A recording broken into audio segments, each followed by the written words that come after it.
Christ Community dipersatukan oleh Kristus. Ya, dan untuk tujuannya Kristus. Dan bersyukur buat kesempatan ini saya nyemplung di satu seri yang powerful.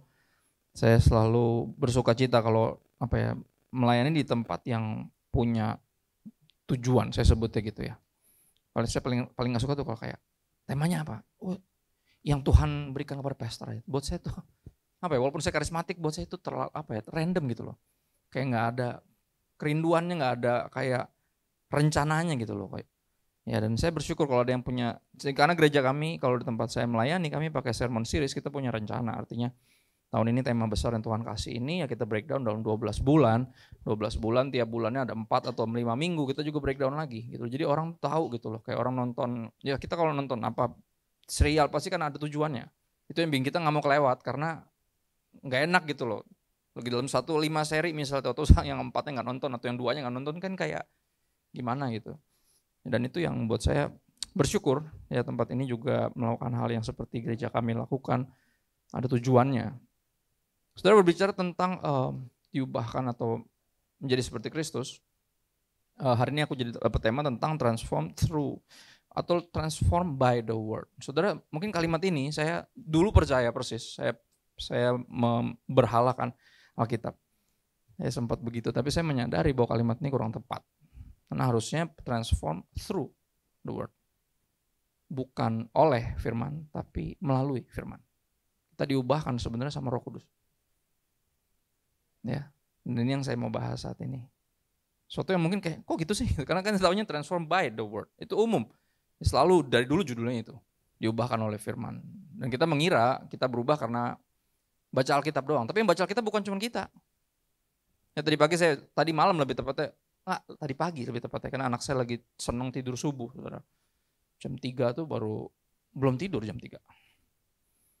Ya, dan istri saya udah biasa tidur 2 jam setengah tuh udah story of our lives, khususnya saya. Kalau istri saya bisa tidur lagi di rumah. Kalau saya pagi bangunin anak, anterin mereka sekolah, dan habis itu kuliah 2,5 jam, 4 jam tuh udah mewah buat saya. Ya, jadi anak kami ini sering banget begadang, dan lagi begitulah ketika saya mau tidur nggak bisa, dia nyodok ngerusuin saya lihat video, saya scrolling ada satu video memperlihatkan orang yang udah baca seluruh Alkitab dan dia kasih tanda-tanda banyak pakai warna-warni itu yang kayak sticky notes, dan dia bilang ini semua ayat-ayat yang menurut dia tuh apa banget deh gitu, kayak buat dia tuh nggak banget gitu, ini secara sains salah, jadi dia nyari salahnya. Jadi baca seluruh Alkitab cari salahnya. Ya, dan dia contoh, menurut dia tuh konyol. Jadi dia berhasil baca Alkitab semuanya dan dicari salahnya. Menurut dia tuh konyol, dan dia keluarin satu, misalnya diambil di perjanjian lama satu, perjanjian baru satu. Konyol kalau nggak tahu konteksnya. Ya, dan saya pikir nih orang apa sih gitu. Tapi banyak yang kayak gitu. Ya, tadi pagi juga ada yang DM saya dan bilang kayak, Pastor ini di Yosua 11 atau berapa? Dia bilang ketika Tuhan suruh membantai semuanya, jangan ada yang disisain. Bagaimana kalau ada anak-anak, ada bayi dan segala macamnya? Konteksnya perang. Kalau nggak ngerti konteksnya kan gitu. Ya, kenapa? Karena kita nggak menemukan sejujurnya atau memperoleh kehidupan atau diubahkan dengan cuman baca doang. Karena banyak yang baca dengan tujuan yang berbeda. Kayak orang tadi, dia mau nyari semua kontradiksi, semua yang absurd, semua yang menurut dia nggak masuk akal dan berlawanan. Dan dia menemukannya, satu Alkitab dia baca loh, warna-warni semua, tempel-tempel di samping. Jadi kalau ditutup tuh kelihatan, wow. Dan itu yang coba dilakukan juga sama C.S. Lewis. C.S. sebagai seorang penulis kawakan, dia berusaha mau menyangkali bahwa Alkitab itu firman Tuhan, dan dia mencari kesalahan ketika dia baca Alkitab. Tapi ini yang menarik, ketika dia mencari kesalahan, surprisingly dia dijumpai oleh Yesus. Karena perjumpaan dengan Yesus yang mengubahkan hidup kita, bukan dari baca Alkitabnya doang. Sekali lagi, baca Alkitab doang mah bisa cuma buat nyari salahnya.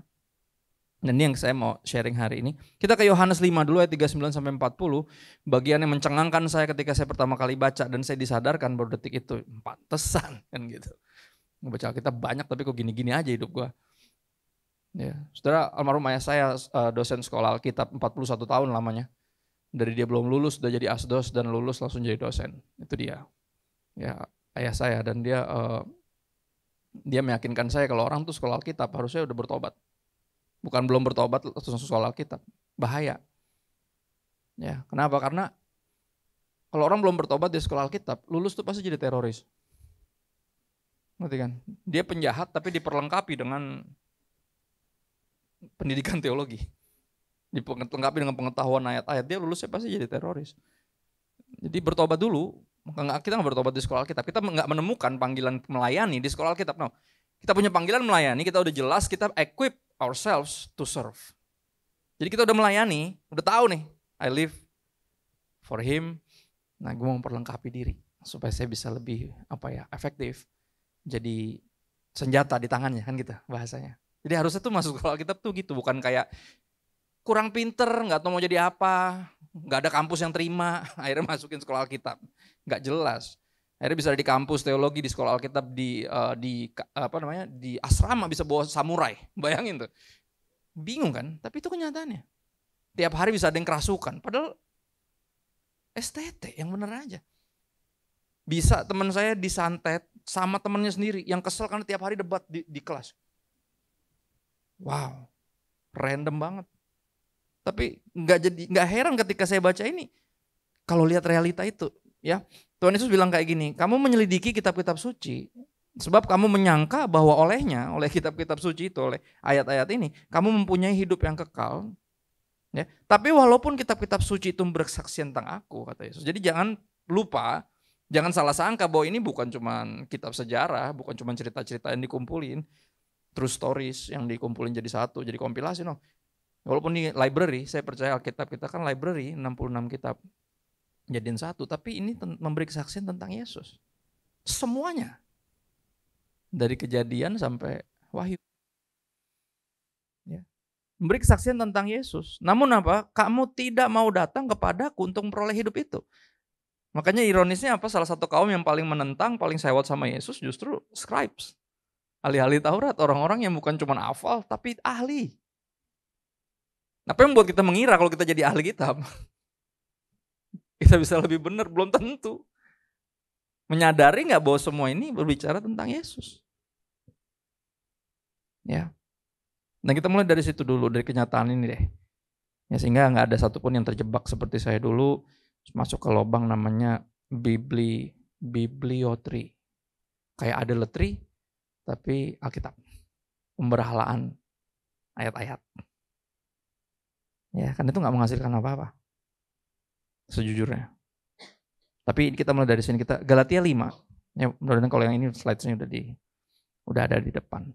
Galatia 5 ayat 16, 18 dan 25. Maksudku ialah Rasul Paulus bilang hiduplah oleh Roh. Akhirnya Roh besar. Ya, the third person of the Trinity. Pribadi ketiga dari Trinitas, La Trinitas. Maka kamu tidak akan menuruti keinginan daging. Ya, jadi gini, pantesan kalau cuma baca Alkitab, tapi enggak hidup oleh Roh, pantesan tetap kedagingan gitu loh. Ya, ternyata kuncinya itu di dia, bukan di saya, bukan di kemampuan kognitif saya untuk baca Alkitab atau kuat-kuatan baca Alkitab, karena saya dulu nggak kuat baca Alkitab, bawaannya ngantuk, karena tulisan semua nggak ada gambarnya, dan saya nggak suka baca. Ini kasihan kalau kasihan yang nggak suka baca.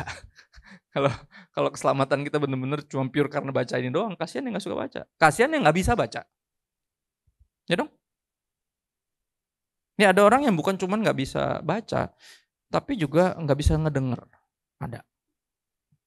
Ya, terus gimana caranya? Puji Tuhan, bergantung keselamatan kita oleh siapa? Kepada siapa kita bergantung keselamatan kita? Kepada Roh Kudus. Yang mampu melakukan yang lebih besar daripada yang kita pernah pikirkan. The one that can transform us. Ya. Akan tetapi jikalau kamu memberi dirimu, jadi ini bicara tentang kerelaan dari dalam diri kita sendiri. Ya, di dalam kekristenan nggak pernah ada paksaan. Saudara lihat Yesus yang disalib, Anda lihat pemaksaannya di mana? Ada ancaman, ada sogokan di situ, nggak ada. Yang ada cinta, pengorbanan. Nggak ada ancaman kalau lu nggak percaya gue lu masuk neraka lo, nggak ada gituan. Kalau lu percaya gue ntar lu masuk surga lo, nggak ada begituan. I love you this much. Itu yang diungkapkan kepada kita. Oke. Jikalau kamu memberi dirimu dipimpin oleh Roh, maka kamu tidak hidup di bawah hukum Taurat. Hukum Taurat yang kita pelajari di lembar-lembar ini. Ya. Jikalau kita hidup oleh roh, kalau emang roh yang menghidupkan kita, itu bahasa aslinya. Kalau emang kita dibangkitkan kembali, ini tadi kayak bicara Lazarus, tadi kan bicara yang dibangkitkan kembali. Saudara, satu hal yang saya baru temukan belum lama adalah kenapa Yesus datang di hari keempat. Karena menurut kepercayaan Yahudi, kalau orang baru mati, rohnya masih di situ. Jadi kalau dia datang kecepatan, dikira itu mati suri. Nggak ada yang wow. Tapi kalau udah 4 hari, itu udah mati banget gitu loh. 3 hari batasnya, makanya Yesus bangkit hari yang ketiga. Jadi itu bukan mati suri. Karena mati suri itu 1-2 hari itu masih bisa. Karena dianggap kalau percayaan Yahudi, rohnya masih di situ. Masih belum kemana-mana gitu loh. Makanya dia datang di hari keempat biar udah pasti mati. Jadi ketika dia dibangkitkan itu pasti kuasa Tuhan. Gak ada penjelasan yang lainnya. Ya, dan sengaja dimundurin segitu. Dan kita jadi jadi ngerti. Kadang ada momen dimana kalau Tuhan datangnya kecepatan kita pikir nih, ini kan karena backingan gue. Karena ada transferan dari sini, karena ada, ngerti ya? Enggak, dia sengaja kerap kali bikin kita tuh udah bener-bener gak tahu ngapain, udah gak bisa apa-apa dan pikir udah gak ada harapan, baru dia datang. Selalu, biar kita berharap hanya padanya, bukan pada yang lain. Ya, dia bukan second opinion. Dia yang utama. Dia satu-satunya, cuman dia yang bisa sampai di level itu. Ya. Jikalau kita dihidupkan oleh roh, kita bisa hidup lagi karena Roh Kudus, baiklah hidup kita juga dipimpin oleh roh yang sama. Dan untuk tujuan itu kita baca Alkitab. Ya karena kehendak Tuhan pasti gak mungkin di luar dari firman Tuhan. Ya orang bertanya, saya pengen dengar suara Tuhan, ya udah baca Alkitab. Karena suara Tuhan gak mungkin di luar dari firman Tuhan.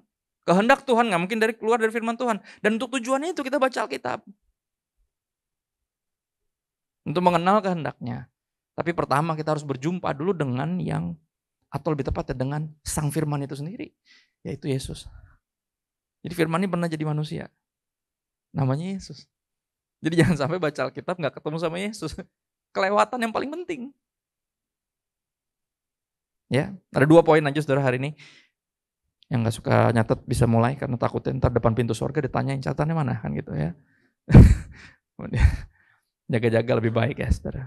Daripada nyesel atau gitu gue nyatet kan gitu ya. Di foto boleh lah postingnya biar kelihatan rohani ya. Yang pertama gini, kita ini diubahkan, transform through the word, itu udah pasti melalui, bukan oleh firman Tuhan, tapi melalui firman Tuhan, olehnya Roh Kudus, by the Spirit. So by the Spirit through the word. Ya, oleh Roh Kudus melalui firman Tuhan, melalui Alkitab. Melalui kitab suci. Roma 12 ayat 1-2, janganlah kamu jadi serupa dengan dunia ini, tapi berubahlah oleh pembaharuan budimu, sehingga kamu dapat membedakan mana kehendak Allah. Ciri-ciri kehendak Allah apa? Nomor 1 udah pasti baik, gak mungkin melibatkan dosa, gak mungkin bentuknya kejahatan, kecurangan atau apapun itu gak mungkin. Ya, saya ngelihat postingan seorang yang mengaku profet, terus dia bilang di satu titik tuh dia disuruh sama Tuhan untuk ceraiin istrinya. Gue bilang kayak come on man, Tuhan yang mana? Serius lu? Dan itu ngeri banget saudara. Thus said the Lord gak boleh menggantikan. Gitu ya. Tuhan berkata kepada saya gak boleh menggantikan thus said the Lord dalam artian yang tertulis di sini. Gak boleh menggantikan ini. Karena yang kita dengar belum tentu suara Tuhan. Bisa jadi suara perasaan kita sendiri. Bisa jadi suara setan, belum tentu suara Tuhan. Suara Tuhan udah pasti ada tertulis di sini. Gak mungkin di luar dari ini. Nah, makanya penting kita baca biar tahu ketika dia berbicara, we know exactly it's him. Ya. Sehingga kita bisa bedakan mana kehendak Allah. Udah pasti baik, gak melibatkan dosa, bukan mengandung kejahatan. Ya, Tuhan itu Bapa segala terang, gak ada kegelapan, gak ada bayangan dalam dirinya. Ya. Berikutnya apa yang berkenan, artinya yang Tuhan suka dan yang sempurna. Sempurna artinya buat kebaikan, dalam artian for greater good, bukan cuma buat kebaikan kita, tapi buat lebih banyak lagi. Ya kadang kan gitu, kayak misalnya saya selalu menggambarkan, adakah dokter yang berdoa minta rezeki sama Tuhan, artinya lebih banyak lagi orang sakit. Karena semakin banyak yang sakit, semakin diberkati lah dia. Apakah ada dokter yang berdoa gitu? Atau gak usah jauh dokter deh. Tukang tambal ban aja. Tuhan please dong, kirimkan berkat-Mu. Semuanya kena, meledak semua bannya gitu, terus dia pengen gitu. Saya yakin dia gak pernah berdoa buat itu. Gak pernah, dia justru berharap siapa lagi bisa saya bantu. Adakah orang yang kesulitan yang bisa saya bantu? Kan itu tujuannya. Bukan, ngerti ya maksudnya? Sempurna tuh itu. Jadi kalau kita ditolong, kita diberkati, kita dilindungi, itu pasti nggak cuma buat kita. Itu idenya. Sempurna tuh itu. Ya, sempurna artinya apa? Memuliakan Tuhan dan buat kebaikan kita dan lebih dari buat kebaikan kita. Way greater than us. Yang utamanya memuliakan Tuhan. Ya, nggak mungkin yang terbaik yang nggak memuliakan Tuhan. Ya, by the Spirit oleh Roh. Berubah oleh pembaharuan budimu dan itu dikerjakan oleh siapa? Roh Kudus. Karena Roh Kudus yang mampu membantu kita menyelidiki pribadi Tuhan yang adalah Roh. Dengan kekuatan daging, kekuatan bulan, nggak bisa. Akan menghukummu, kan gitu. Nggak bisa, dengan kekuatan apapun, kita nggak akan mampu menyelami, mengenali, ya, untuk mencari kehendaknya, apalagi melakukannya, nggak akan bisa. Ya makanya, apa ya, saya bersyukur Roh Kudus bukan sesuatu yang karismatik doang gitu loh. Buat semuanya, bahkan sampai yang Katolik pun. Kita semua percaya Trinitas, kita semua percaya. Ya, satu Tuhan, 3 pribadi. Ya semua menyadari kita nggak bisa tanpa Roh Kudus. Nggak ada yang bisa kudus tanpa Roh Kudus. Itu idenya. Kalau ada yang bisa kudus tanpa Roh Kudus ya kita tinggal beragama aja. Tinggal menjalankan perintah menjauhi larangan, that's it. Dengan kekuatan sendiri. And good luck. All will fail. Believe me. Apalagi dalam kekristenan kita baca ayat yang bilang kalau orang melanggar satu hukum, semua hukum yang lain kena semua. Kelar gak tuh? Mending melanggar, pengen melanggar aja udah dosa. Ya gak? Kelar gak tuh? Bener kan? Dan itu semua apa? Menyadarkan kita perlu juru selamat memang. Kita gak bisa nyelamatin diri sendiri. Dan makanya itu yang buat kita Kristen kan. Yang buat kita datang kepada Kristus karena tahu cuman Dia yang bisa nyelamatin kita. Cuman karyanya yang membuat hati kita diubah, dalam artian kita dibuat jatuh cinta sehingga hati kita terbuka buat siapa? Buat Roh Kudus. Untuk melakukan sesuatu karena cuma Roh Kudus yang bisa melakukan itu. Kadang orang pikirannya terbuka buat firman karena dia pengen tahu, karena dia emang suka ngulik, tapi hatinya tertutup buat Tuhan. Ada yang gitu. Lumayan banyak ternyata. I was one of them. Lebih ke kepo aja, emang kepo aja, tapi hatinya enggak gini loh, enggak terbuka gitu loh. Ya akhirnya semua nyangkut di sini. Apa yang Tuhan lakuin, dan percayalah Tuhan sering banget bikin yang di luar dari yang ini mampu. Ya Dia Tuhan gitu loh. Ya. Sengaja justru untuk meyakinkan kita. Enggak, ini bukan karena lo hebat, lo lebih tahu, lo lebih pintar. No. It's me. It's me. Ya. Yohanes 16 ayat 12 sampai 14. Tetapi apabila Ia datang, yaitu Roh Kudus, bicara Roh Kudus di sini, yaitu Roh kebenaran. Dia disebut Roh kebenaran, Roh Kudus tuh. Ia akan memimpin kamu ke dalam seluruh kebenaran. Saudara nggak heran kenapa orang kebenarannya cuma separoh? Karena bukan Roh Kudus yang memimpin dia, tapi hawa nafsunya. Nggak mau kalahannya. Saya dulu pertama kali baca Alkitab gara-gara nggak mau kalah sama saksi Yehova yang datang ke rumah. Karena dia tahu ayat, tahu banyak lagi. Dan dia berusaha membuktikan kepada saya bahwa Yesus itu ciptaan pertama, bukan Tuhan. Dan saya langsung kayak, mati gue. Beneran loh, gitu. Saya langsung bilang gini, oke, besok datang lagi ya. Sekarang saya belum bisa jawab, besok datang lagi. Semalaman tuh saya nyari Alkitab. Panik sendiri. Ini beneran begini nih ayatnya kan gitu. Panik sendiri. Tapi dimulai dari situ. Dimulai dari menyadari bahwa kita tidak sepinter itu. Tidak setahu itu dari situ. Justru saya dalam kebingungan, udah bingung, saya cuma bisa berdoa, Tuhan, show yourself to me. Kalau memang benar kau cuma ciptaan, gak mungkin. Sia-sia semua yang saya bikin. Saya bikin buat manusia berarti. Bukan buat Tuhan. Saya nangis tuh malam-malam. Mana udah mentok. Nggak tahu lagi deh. Udah di luar Nurul udah. Nggak habis fikri. Udah nggak nyampe tuh udah. Cuma bisa berdoa aja. Nangis aja. Tapi disitulah Yohanes. Sekali lagi Yohanes. Saudara kalau mau menyadari ketuhanan Yesus. Oke. Diyakinkan. Kulik Yohanes. Sungguh-sungguh kulik Yohanes Anda akan lihat.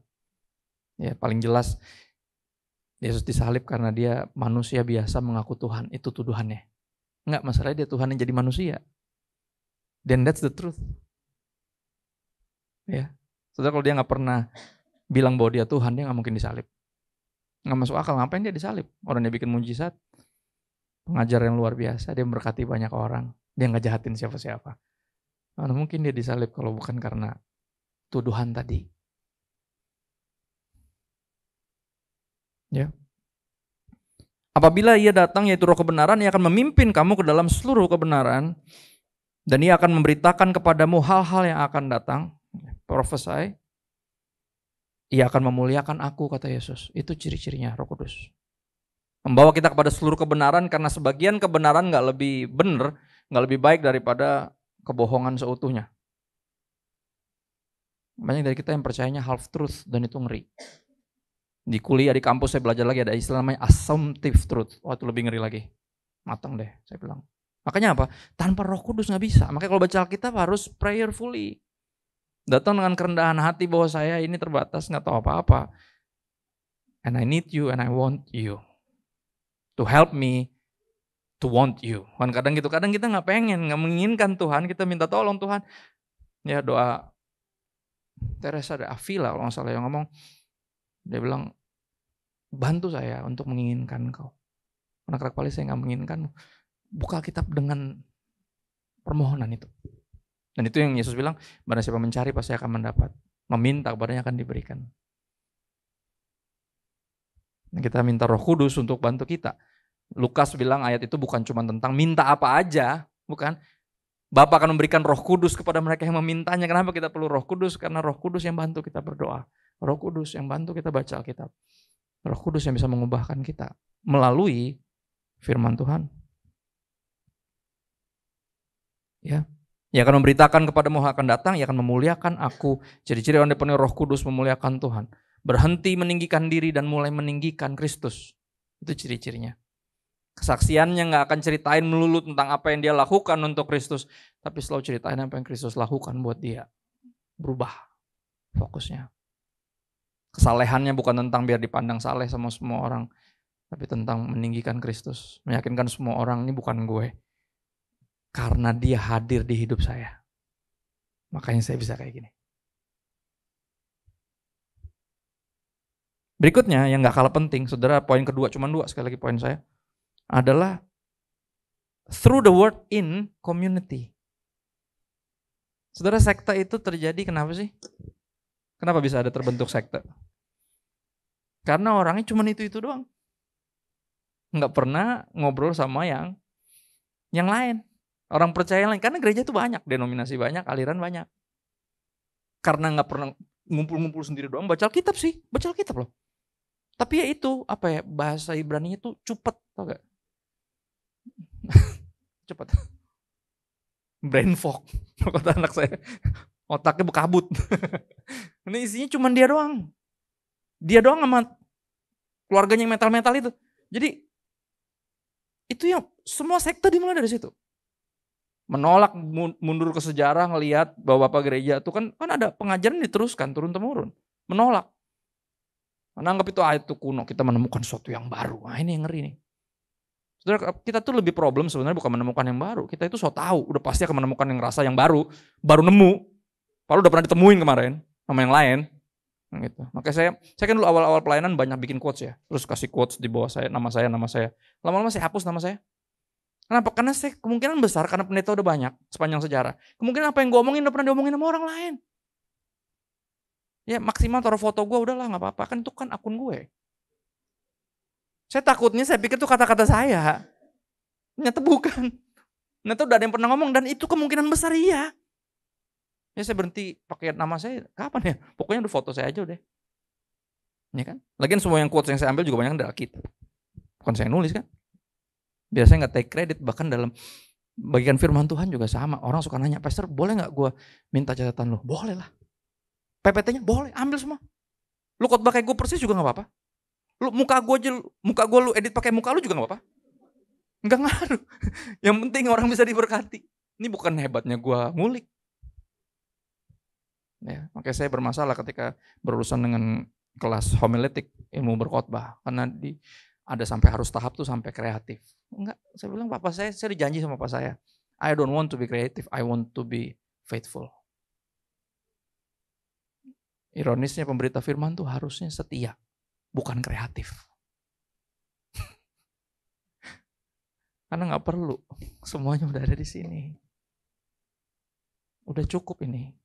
Makanya dia stop di Wahyu, nggak ditambah-tambahin lagi. Kan udah cukup. Karena kerap kali kesesatan berasal dari situ.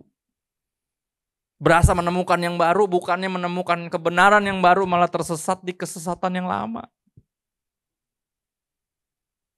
Ya, dan di depan hidung saya ngeliat orang yang suka berpetualang, pinter. Ya, profesor, doktor, karburator bocor, itu terakhirnya gitu. Belakangnya, terlalu pinter. Berasa nemuin yang baru. Padahal lah ini kan saksi Yehova, ini mah udah pernah dulu. Ini kan Sabelian, udah ada dulu. Kenapa nih orang? Ya, dan motonya cuma satu, pokoknya kita Alkitab aja udah. Nah itu sih. Udah banyak yang baca Alkitab dari dulu. Ya, tapi kita perlu apa? Coba menguji, benarkah? Ini benar-benar pernyataan Tuhan tuh, bukan. Karena kita uji gimana caranya? Kita berbaur ya dengan orang lain, nggak baca sendirian dan nggak baca cuma di komunitasnya, dan berbaur juga dengan orang lain yang lain, orang percaya yang lain di seluruh dunia, gereja secara universal. Jadi di sekolah kita saya belajar tentang teologi dari gereja-gereja di timur misalnya. Oh beda banget. Ya ada yang unik-unik dan saya jadi oh ya. Jadi justru makin percaya yang punya saya akhirnya karena ada pembandingnya. Ya. Makanya pentingnya apa? Bukan hanya melalui firman Tuhan, tapi dalam komunitas, nggak baca sendiri. Dari awal kejadian, di kitab Kejadian sebelum dosa masuk, Tuhan udah bilang nggak baik manusia sendirian. Ya kita bisa hidup dalam namanya tuh, kalau anak sekarang bilangnya delulu. Delulu tuh adanya delusi. Padahal sama aja, cuma namanya diganti-ganti sama dia. Cuma kalau delulunya mereka beda, kayak punya impian yang muluk-muluk. Kalau delusi kan kalau kita lain, hidup dalam kebohongan, tapi mengira itu kebenaran. Ya. Dan problemnya adalah karena nggak berbau, nggak bareng orang lain, sendirian aja. Cuman gue sama Tuhan, I got all that I need kan gitu. Pokoknya ada gue, ada dia. Saudara, kalau emang cuma Adam dan Tuhan nggak ciptain Hawa. Percayalah. Kalau emang beres hanya Adam sama Tuhan aja. Kalau emang kita sama Tuhan yang udah beres sendiri nih berdua doang nih, nggak ada yang lain, nggak perlu ada yang lain. Tapi nggak baik manusia sendiri. Kenapa? Karena firman Tuhan mengubahkan kita. Roh Kudus mengubahkan kita melalui firman Tuhan di dalam komunitas. Idenya sebenarnya sederhana kok. Ya, by the Spirit, through the word in community. Kolose 3:16, hendaklah perkataan Kristus diam dengan segala kekayaannya di antara siapa? Di antara kamu, berarti bukan cuma lu sendiri. Ada yang lain di antara kamu. In the midst of you. Di tengah-tengah kita. Di tengah-tengah kalian. Bahasa Indonesianya. Ya, sehingga kamu dengan segala hikmat mengajar. Jadi apa? Perkataan Kristus baru keluar, istilahnya bahasanya, kekayaannya di tengah-tengah kebersamaan di dalam komunitas. Ketika yang saya baca, saya obrolin sama yang kamu baca, ayatnya sama, tapi ntar kamu dapat yang mana, saya dapat yang mana, dan kita jadi kaya gitu loh. Ya. Sehingga kamu dengan segala hikmat mengajar dan menegur seorang akan yang lain. Jadi bahkan di dalam mengajar, ya dalam komunitas, kalau saya di gereja saya selalu kasih ruang buat bertanya, khususnya kami kan tiap Rabu malam ada katekisasi ya, tentang kebenaran firman Tuhan, kebenaran kekristenan secara berurut biar gereja kami itu nggak belang bonteng gitu loh. Ya, dan ruang besar adalah di situ juga untuk bertanya. Ada dalam pertanyaan itu kerap kali saya diperkaya. Oh iya juga ya. Coba ayatnya mana ayatnya kayak gitu. Kita lihat bareng-bareng lagi. Bahkan di situ yang gurunya aja masih belajar loh. Dan itu sehat. Itu sehat sehingga kita yang negur bukan cuma saya, seolah saya yang paling benar, bisa ada yang negur saya. Kalau saya ngaco atau sotoy atau salah misalnya. Kata siapa? Pendeta nggak bisa salah. Ya, yang nggak pernah salah kan cuma yang baru diganti kan. Ya gak? Ikan apa yang nggak pernah salah? Iya kan? Dia doang. Itu pun di film Conclave saya nonton. Dia menyadari Dia manusia biasa. Oh iya, semua kita manusia biasa. Yang luar biasa cuma Yesus. Yang nggak mungkin salah cuma Yesus. Kita udah pasti salah. Pasti ada, makanya perlunya untuk nggak baca sendiri. Bandingin dengan yang lain. Sehingga kamu dengan segala hikmat mengajar dan menegur seorang akan yang lain dan sambil menyanyikan mazmur. Artinya hati kita harus limpah dengan syukur. Makanya saya kurang suka perdebatan. Awalnya bolehlah dari perdebatan, tapi ujungnya mesti makan-makan gitu loh. Biar hati ini nggak pulang dengan jengkel sama dongkol kolaborasi, kan nggak enak. Nggak apa-apa, awalnya kita nggak apa-apa. Agree to disagree bahkan nggak apa-apa loh. Sampai terakhir agree to disagree, yang penting makan bareng. Yang penting hati ini mesti limpah dengan apa?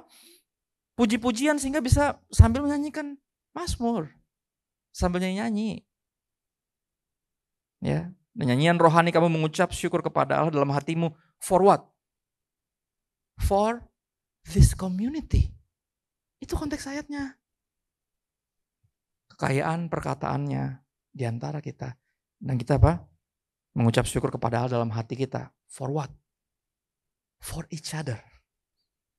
Aduh Tuhan bersyukur gue di sini kan gitu. Itu. Kalau apa yang Yesus lakukan udah pasti kita bersyukur. Cuman konteks ini bukan itu. Konteks ini kita bersyukur bahwa aduh puji Tuhan gue ketemu orang-orang rese ini kan gitu. Yang membuat gue lebih tajam, yang besi menajamkan besi, manusia menajamkan sesamanya. Puji Tuhan. Gitu. Ketemu orang-orang aneh ini.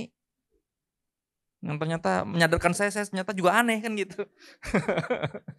Saya dulu buka komsel saudara di rumah saya setiap hari Kamis malam, itu random loh. Jadi siapa aja yang mau ikut, tinggal DM, saya kasih alamat. Ngeri loh itu sebenarnya kalau saya renungin. Kalau yang datang penjahat gimana? Tapi zaman itu segitu rindunya sama jiwa-jiwa dan mengetahui kalau yang DM udah pasti rindu mau datang. Beberapa kali ada yang salah motivasi kok. Ujung-ujungnya minjem duit buat ngapain bikin.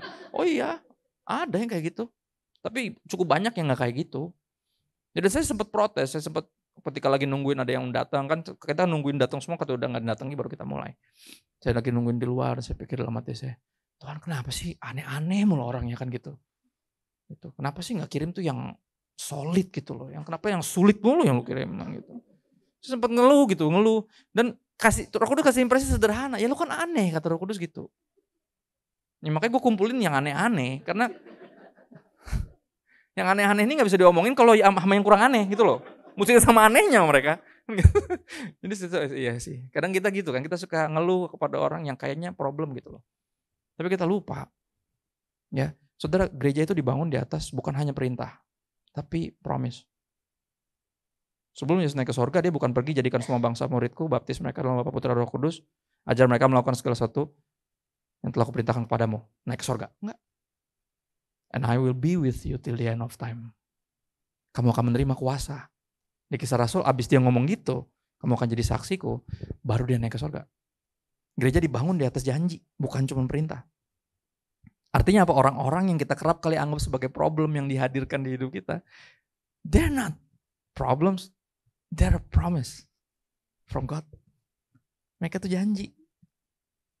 Nah kita nurut, kita bikin ini karena Tuhan berjanji. Kamu akan terima kuasa dan kamu akan jadi saksi. Secara natural. Karena saya, bukan karena kamu. Karena ada kuasa itu. Ada pribadi saya sendiri yang tinggal dalam kamu. Yang kita, yang ujiannya justru datang dalam komunitas ketika kita ketemu orang-orang yang paling membuat kita gak habis pikir. Kok ada ya orang kayak gini? Nah itu dia. Baru di situ kita tahu kita gak bisa ngandelin kekuatan kesabaran kita sendiri. Kita perlu Roh Kudus. Salah satu kalimat yang paling saya sebel sebenarnya awal-awal ketika jadi Kristen adalah kalimat ini. Kalau lu belum bisa ngelihat Yesus di musuh lo. Kalimat itu. Hah? Harus sampai situ ya? Iya, harus sampai situ. Kalau lu belum bisa lihat Yesus di musuh lo, berarti lu udah gak ada Roh Kudus di hati lo. Wah, berat amat kekristenan. Bukan berat, mustahil. Tanpa Roh Kudus. Tapi puji Tuhan kita punya helper.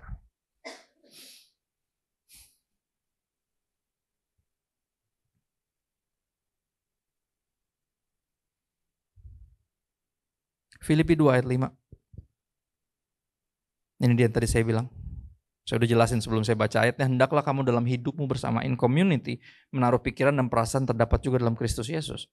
Dalam komunitaslah kita dibawa ke titik kesabaran udah tinggal masuk jurang tuh udah tinggal memuncak, udah tinggal kesel, udah tinggal ngamuk aja tuh. Ya kan, karena nggak habis pikir kok ada orang kayak gini. Dan perasaan kita kayak udah nggak kuat saya, kan gitu. Nah itu dia, pikiran dan perasaan Kristus hanya bisa di-develop in community. Ya, jadi komunitas yang baca Alkitab, yang sungguh-sungguh secara personal baca Alkitab, secara komunal baca Alkitab. Ya, dan melakukan firman Tuhan bareng-bareng dan selalu terbuka untuk orang-orang baru yang mau belajar bareng. Belajar bukan hanya kognitif, tapi belajar untuk menjadi seperti Kristus, untuk menghidupi apa yang kita. Jadi yang pernah nonton film Book of Eli? Salah satu film favorit saya. Tentang orang yang hafal Alkitab. Sebenarnya dia buta. Tokohnya. Ya kalau belum nonton ya saya udah teaser deh. 2010 soal filmnya. Denzel Washington. Ya dia buta dan ternyata Alkitab yang jadi Alkitab tuh sempat dipakai salah guna. Dunia jadi berantakan dan penjahat yang masih bertahan hidup nyari Alkitab. Karena dia ingat zaman dulu Alkitab tuh bisa dipakai buat kontrol people. Dia nyari Alkitab. Dan dia ketemu satu orang punya Alkitab. Udah diburu ribet-ribet, Alkitab pas dibuka gemboknya, Alkitabnya kosong. Braille. Doitnya tuh buta dari from the get go. Jadi dia, dan akhirnya apa? Nggak bisa dibaca kan. Akhirnya dihancurin, kesel tuh orang. Akhirnya dia berakhir hidupnya cuman tidur, duduk gitu. Reciting the words dari Kejadian sampai Wahyu. Jadi dicatat, diketik sama orang. Dia bisa hafal itu. Tapi di tengah film ketika dia kena tusuk sama orang, kena tembak kayaknya seingat saya. Terus dia bilang gini, inilah yang paling sulit. Dia bilang dari Alkitab. Bukan menghafal, menguasai, tapi melakukannya. Karena di situ dia mesti berdoa buat musuhnya. Ketika dia ditusuk, dia ditembak. Dia mesti berdoa, Bapak ampuni dia karena dia nggak tahu yang dia lakukan. That's the hardest thing, right? Dan tanpa komunitas di mana kita saling menajamkan, gimana kita tersinggung. Saudara, kalau Anda nggak pernah tersinggung, berarti komunitas ini kurang dekat. Ada nama gang di dekat di rumah saya namanya Gang Senggol. Gang Senggol itu sempit, makanya pada senggol-senggolan. Nggak ada pilihan lain. Ya, jadi kalau nggak pernah tersinggung, berarti kurang dekat, kurang merapat Anda. Kalau merapat pasti tersinggung. Dan itu sehat. Kita nggak pernah menajamkan tuh bukan arti saling melukai, bukan. Tapi biar kita bertumbuh. Ya, dan that's the beauty of community. Ya, karena 2 atau 3 orang berkumpul, Tuhan hadir. Ya, di situ kita tahu kita dipenuhi Roh Kudus, bukan roh yang lain, karena ada pembandingnya. Ya, saya dulu pikir saya udah cukup baik dan rendah hati sebelum saya married. Habis saya married, saya menyadari masih jauh gue dari situ. Karena ada sparringnya. Saya pikir saya udah sabar. Belum. Cuman gak ada yang nyenggol, gak ada yang mencet tombolnya aja. Pas married kan ketekan terus tuh tombol kan gitu. Dari awal hari pertama married, pagi-pagi aja saya udah marah duluan. Ini siapa sih mencet odol dari tengah kan gitu. Perkara odol hampir cerai. Baru hari pertama. Dan di situ saya tahu gila gue belum sabar loh. Gue pikir gue udah sabar loh. Ternyata belum. I think I am romantic and loving.